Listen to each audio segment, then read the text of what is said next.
بھارت میں ہندو شخص نے اپنی 19 سالہ بہن کو تالاب میں پھینک دیا جس کو بچانے کی کوشش میں ماں بھی ڈوب گئی۔ لڑکی ایک مسلمان لڑکے کی محبت میں مبتلا تھی۔ نجی ٹیلی ویژن ایکسپریس نیوز کے مطابق بھارتی ریاست کرناٹک میں پولیس کو ایک تالاب میں 43 سالہ ماں اور 19 سالہ بیٹی کی لاشیں ملیں۔ تحقیقات پر پتہ چلا کہ ہندو لڑکی ایک مسلمان لڑکے سے محبت کرتی تھی اور اس سے شادی پر اصرار کر رہی تھی۔ ہندو شخص نے بہن سے 7 ماہ سے بات چیت بند کر رکھی تھی، تاہم گزشتہ روز ایک بار پھر جھگڑا ہوا جس پر ہندو شخص نے 19 سالہ بہن کو بہانے سے لے جا کر تالاب میں دھکا دے دیا۔ ماں اس کو بچانے کو دی تو وہ بھی ڈوب گئی۔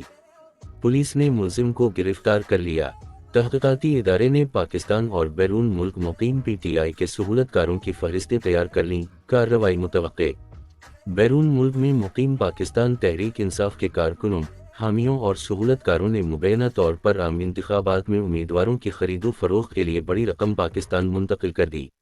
ذرائع کے مطابق بیرون ملک میں مقیم پی ٹی آئی کے حامیوں اور کارکنان کی جانب سے پاکستان میں مقیم کارکنوں کے اکاؤنٹس میں رقم منتقل کی گئی ہے جس کا مقصد عام انتخابات پر اثر انداز ہونا اور مبینہ طور پر مخالف امیدواروں کو خرید کر اپنے امیدوار کی فتح کو یقینی بنانا ہے۔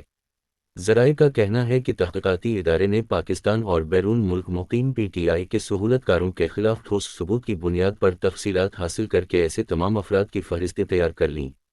سیکیورٹی ذرائع نے بتایا کہ ٹھوس شواہد کی بنیاد پر ملوث افراد کے خلاف بڑی کارروائی کی جا سکتی ہے۔